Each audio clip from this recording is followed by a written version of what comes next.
Greetings, Eric Backer, naturopath from New Zealand, author of Candida Crusher. I really appreciate you checking out this video. This is another video in the gallstone series. I've decided to repeat a video on gallbladder flush because it's so important. I'm quite sure I've completed one previously, but it's good to have an additional one in this series of gallstones, so you can keep on watching this series right through. This is going to be quite an interesting video that you may want to watch once or twice because it'll be packed with information, okay? So, before we go further, drinking water. Are you drinking water? It's important for your digestion. So, many people have contacted me over the years asking me how they can clean up their liver and gallbladder.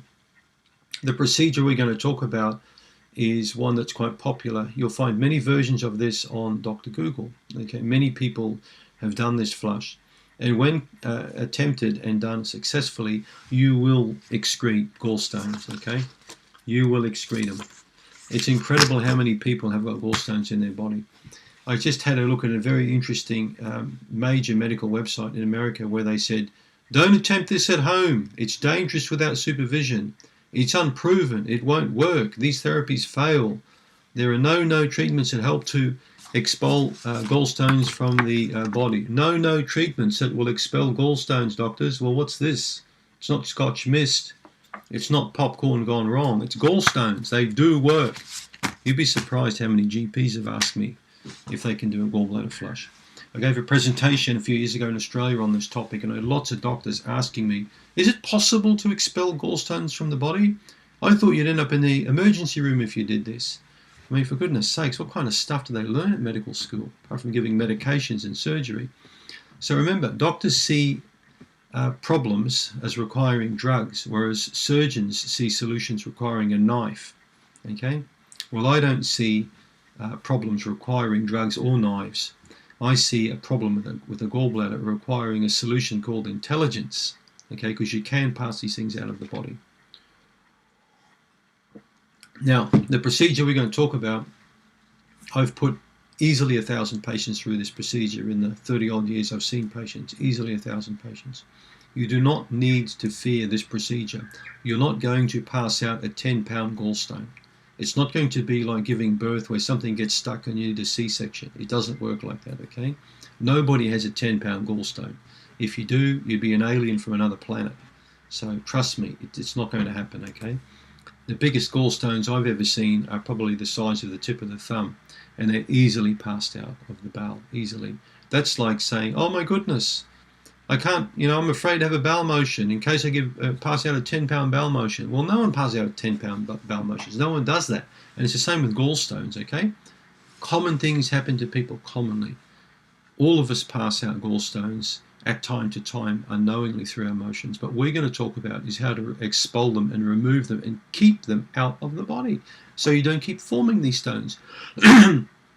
People who live in underdeveloped countries, who eat natural diets, who don't go to KFC for dinner, who don't go down and drink Coca-Cola, who don't go and drink wine and beer all the time and have bars of chocolate, they don't tend to get gallstones because they tend to eat according to the laws of nature. They eat natural food. Foods that grow in the wild, foods that they prepare themselves.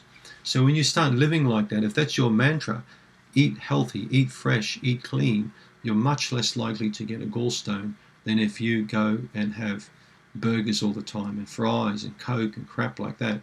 When you eat like that, you not only empty your bank account out prematurely, but you fill up your liver and gallbladder with sludge and stones and junk like that. So you don't want to go there. I know I'm waffling on, but let's talk now about how to get rid of this stuff out of the body, okay? So don't attempt the following unless you're pooping every day. So if you've got a bowel motion every day, that's one thing in your favor. I prefer people to have 2 motions a day. Healthy people, in my opinion, have at least 2 bowel motions a day, okay? So, okay, you're pooping every day. Your diet is already clean. You're not eating all the crappy kind of junky foods that you know you shouldn't eat. You're eating a pretty fresh, healthy diet. Bowels are working freely, and you want to attempt this. Don't attempt it if you're very elderly or frail, or if you're recovering from a serious illness. Don't attempt it if you're pregnant or feeding. Don't attempt it if you're a child under about 7 years of age. So if you fit all these criteria, and you haven't clicked the video off yet, let's keep on going. The flush is best attempted, in my opinion, with two major things: 100% lemon juice and 100% good quality olive oil. Now, the quantities really are arbitrary. Some people have done a very good flush using 100 mils of each. Other people tend to use 200 or 300 mils of each. It depends on how big your body is. A 400-pound woman is obviously going to use a lot more than a 50-pound woman, okay? So if you're a big person, you may want to use, when I say big, if you're a person who weighs 200-pound plus, you may want to use 300 mils or 350 mils, so even more than a whole glass. So I assume this glass is 250 mils. Well, not in it, I've drunk a bit of it. But that glass, about that much you want of lemon juice. Okay? Now, pure citrus juices can aggravate some people with very congested livers. They can cause headaches or severe nausea. So in that case, you may want to dilute it with about 50% water. But you generally don't need to do that. Now, use a good quality lemon, fresh lemon. Don't buy the juice, buy the lemons. If you grow your own or know someone with a tree, it's even better still. So good quality lemon. You juice about 300 mils if you're a big person, maybe 250 mils if you're average like me. Juice it, get the pips out, put that aside in a container, in a jar. You need equal quantity olive oil. You don't need to use extra virgin, but just a good quality olive oil. Make sure it's not some cheap stuff that you got from Walmart that's near expiry. Make sure it's a good quality olive oil. Doesn't have to be flavored or have stuff in it. Mix these things together, okay? And what you want to do is schedule a time when you know you haven't got something coming up. No point doing this flush if you've got a wedding 2 days after, or if you're flying to Hawaii on a vacation, or if you're getting married, you know, or something like that, or you know, your son just got killed in a car accident. Not a good time to do the flush. So if you know what I mean, pick the right time to do the flush. Friday is a good time to do it, which gives you 2 days to recover, okay? You're not going to get that sick, trust me. This flush has been done by many people I know, and most people sail through this, not a problem at all. At most, you might get a bit of diarrhea. Only a small percentage of people get like a strong nausea or vomiting from it. Most people never do. They might get a little bit queasy, but if they lie down, they're going to be fine with it. So mix the lemon juice and olive oil together, okay? Good way to get this into the body is with a straw, I find. Put it in a large container and sip it. Small amounts. Some people gulp it all down. I don't think that's a good idea. I think over about a 1 hour period, consume all of that, and then retire around 8 o'clock, 7, 8 o'clock, go to bed. Lie on your right side with your hip elevated with a pillow. This will allow the mixture to come in contact with that sphincter we talked about and help to loosen up the area. You may find a little bit of like bop, bop, bop, funny sensations here in the digestive region as the gallbladder is contracting a little bit. Okay, that's basically stuff coming out, which is a good sign. And usually what happens is people will wake up early in the morning and expel these stones out. But before you lie down, a tip for you, a golden tip I find for comfort, is to get some castor oil, warm it up in a pan, usually about a glass of that, about 200 mils. Get an old cloth, put it in the warm oil and wring it out, and apply that over the liver region on the right side. Get a bit of saran wrap or that clear wrap and wrap that around 2 or 3 times, a bit like you're wrapping up a turkey, you know, to put in the refrigerator after Christmas. And then get an old towel, apply that around the region, and then got a hot water bottle, nice and hot water, warm water, and apply that over the liver region. Then go and lie down on your right side. All right? I should have said that before. But remember, that's what you're going to do. That's going to give you digestive comfort. If you've got any pain or you feel a bit queasy, pushing your belly button in and holding it in for a minute or two often helps. Sometimes a little bit of light rubbing between the ribs, if you find any tender spots, can help sort of settle things down a little bit. So they're all good tips to use. So you're lying down, you wake up in the morning, you pass out the motion.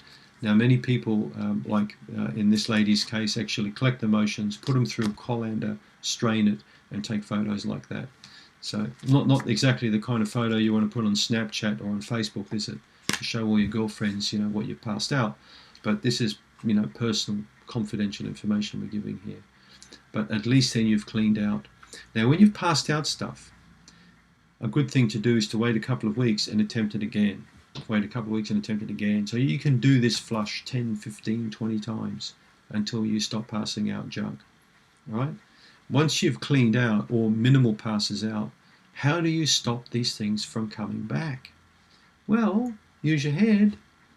Don't go back to the bar of chocolate a week again, or the packet of chippies 2 or 3 times a week, or the lots of cookies, or lots of donuts, or lots of cream, or lots of cream cheeses, lots of ice cream, lots of high-fat dairy food, lots of coconut cream in your diet. All of these things are fats. Even coconut creams are fat. Chicken skin, okay, fat in animal products. All of these things can contribute. Sugar very much contributes to gallstones. White bread, ice cream, soda drinks, all of these foods. So starting to eat a clean, healthy diet, focusing on the core foods I've spoken about so many times in my videos, the fresh, healthy foods, nuts and seeds and berries and healthy fruits, clean vegetables, all these things are good to eat.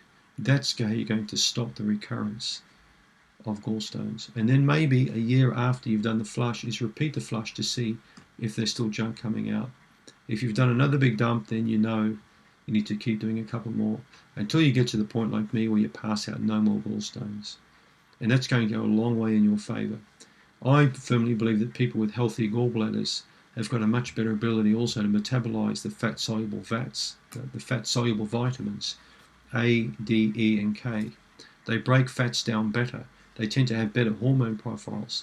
They have a stronger metabolic rate. They can metabolize hormones a lot more effectively. So the liver performs a myriad of different actions in the body, and it's imperative for very good health that you've got a very clean, healthy, functioning liver and gallbladder. Don't let them take it out. In most cases, the gallbladder does not need surgery and removing from the body, in most cases. That's not my opinion. That's the opinion of a professor of medicine that I heard speaking in Australia years ago, who's personally helped over 10,000 people through this flush. So don't let them bamboozle you and tell you that you have to get it out, because usually it's crap, okay? Only in rare circumstances.